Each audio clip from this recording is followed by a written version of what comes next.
you remember the story of the Topo Topo Gigio Gigio. read a little mouse? What's that story? Yeah. Don't you tell it. No, I'm going to ask her to tell it. I don't remember that whole story. But they were familiar to rats, and they would lay upstairs and go into bed, the boys, and they'd bet on which one would run the farthest, get the farthest. And what are you referring to? Their Topo boys, Gigios their Topo Gigios upstairs in their home. in their home, right? In In Italy, right? an antiquated home. Mhm. They had the privilege of hearing them at night. Right. Do you think that was because Grandma had a grocery store downstairs? Oh, sure. Right. Sure. Mhm. And some of them even had, they had to store stuff up high, Mhm. grains and stuff. Grandma's store, Roy's mother's store, was small. I mean, it was like they had the only refrigerator in town the first time we moved there. Mhm. When I went, we were 10 years married. They had all the fridges, so everybody who had something that needed a refrigerator was in there. That's why it was a big walk-in kind of thing, big. And there was always room for some more something. And the old-time idea of bartering was extremely alive in that city at that time. And then and to welcome strangers. They had our itinerary worked out before we ever got there. Who was going to make dinner for them and whose house we were going to visit, when and where. Yeah, I'd love to hear more about this first trip to Italy that you took. Was that your first trip out of the country? Yeah.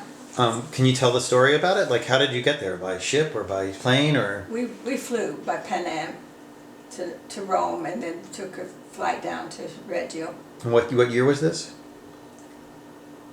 Roy was 8 years old, so it must have been 58, because he was starting kindergarten, 7 years old. So did you guys fly in a jet or a propeller plane? Propeller. There was no jets yet. I think Trudy and Joe flew also when they went, but I'm still thinking they went after. I know they did. They went after us, because when we were there was the time to buy the jewelry. Everybody had to go. The aunts, the uncles, the brothers, and go to Messina to buy Anna her jewelry from her to-be husband. Mhm. And it had to be, except Grandpa, Mom didn't go. I don't think Grandma went. But we all had to go to supervise if he was giving her enough Of a dowry. jewelry. So tell me the story about the trip. You guys flew out of New York, out of JFK, and that wouldn't have been JFK at that time. It was another airport. Well, it wasn't Newark, I know. Must have been LaGuardia. LaGuardia. Okay, so you guys flew to Rome, and then I was trying to think how we got there. Whether we had a car from the... But what I've done in between is mixed up how we traveled, because... Well, let me just ask you this.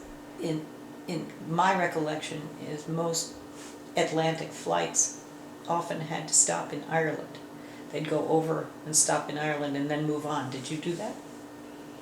I don't think so. I think we went to London and then No. down to Rome. Mm-hmm. So what was it like? I mean, this is I your don't know. this is your first trip out of the country.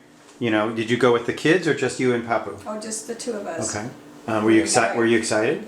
Oh, of course, and I wanted to know everything, and we arranged to go to Reggio. That was when we changed planes in Rome. We had to walk uphill to get in the plane. That's how small it was. It was like maybe there were 10 people on it, and that was a little scary to fly in with that upside down. Like felt like you were going uphill, and then when it leveled out, it would be even. But when you were taking off, it looked like you were taking off to the sky because it didn't level. But I wasn't afraid of flying. We had flown over the lake. We took a few days break when Roy was just a toddler walking, and you were in Indiana when you went to Indiana with Mary Ellen and Tal. Mm. And who was also Randy? Was Randy with them then? But they drove, and you wanted to go to Grandma's house, and so they took you with them. But in the meantime, we had never had any break from having the children, the 2 children, and it was like 8 years married. So, so that was the first flight I went to. It was over at the lake in Maine, the sightseeing tour with a little putt-putt airplane, now you would call it.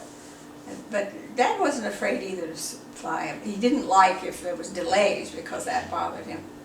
But he didn't mind. He got a little bit agitated, and the day before his agita, he would eat very much. He showed it like that more than verbally. But I wasn't. I was always ready to new adventure. So you guys flew into Rome, and did you spend any time in Rome before you went down to Sheila? Oh yeah, we had a tour of Rome, and we slept there one night in the motel or hotel. How was that? The whole experience of going to Rome for you, the little girl from Indiana.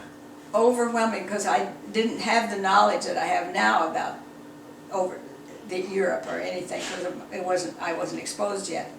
So it was like awe-inspiring. But we didn't go to the Vatican on our way down, because we took a week and went on a trip up all the way up to Venice, and we stopped then at different places. And Keep on going. so then we after the fact, I became more interested because I didn't have the knowledge of things to enjoy them as much.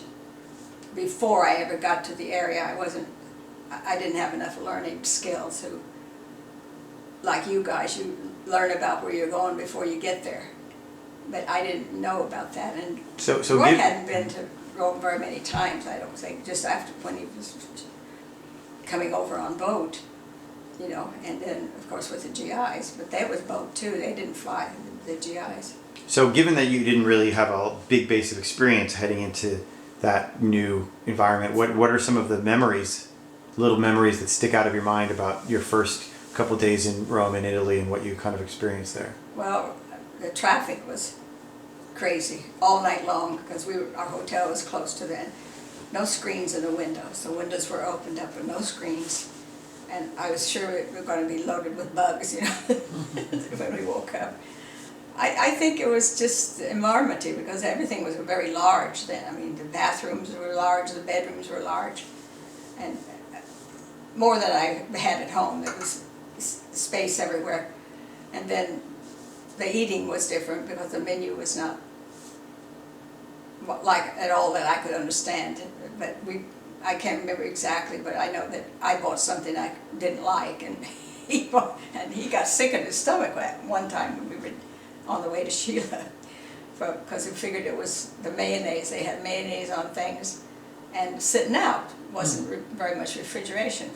So we figured that must have caused it for him. It wasn't for me, it was for him. And at that time, was Italy still recovering from the war? Was Rome still sort of bombed out and everything? Very, very poor, very poor. People were, but hospitable.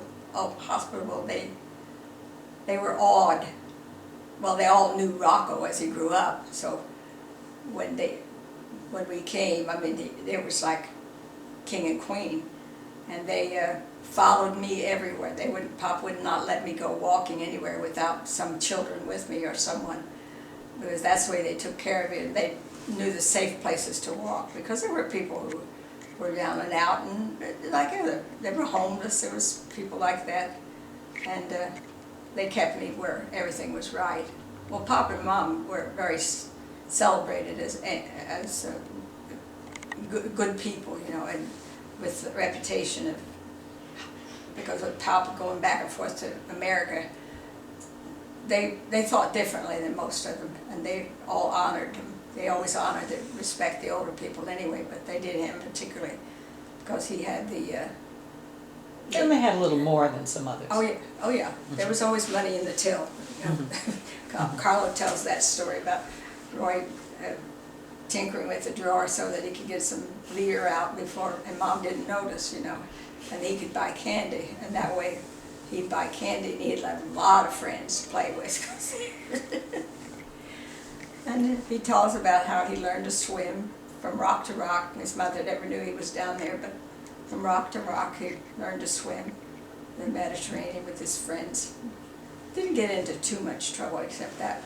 Did they make a big feast for you on the first night when you got there? Oh yeah, oh yeah. They had Anna did the cooking, And they had this kitchen that had the curtains were like beads or something that weren't totally covered. And the doorway wasn't a doorway, it was just a way to go through, you know, to the alley. And I can't remember what we had when we first were there. I don't know if it was Mom or Dad or someone else of their aunts or uncles. They made their schedule up that they were going to eat there tonight. Of course, I didn't know, I just followed because I couldn't understand it.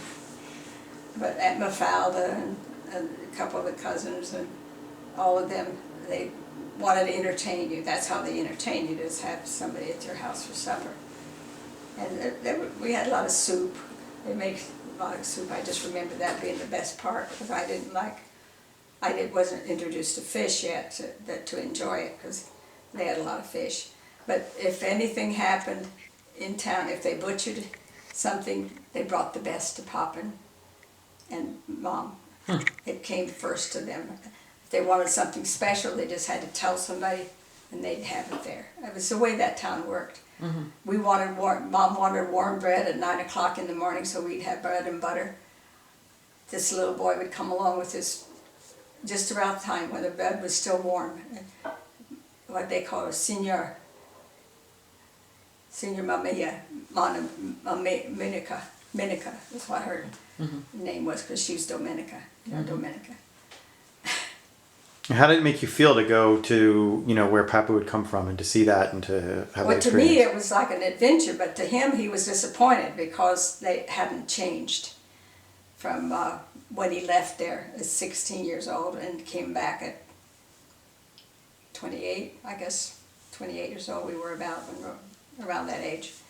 And nothing had changed. They still didn't have only the closet to go to the bathroom in and dump the water in it when you were finished. And right at the edge of the kitchen, it was like, right here's the toilet, right here's the kitchen. It was small, you know.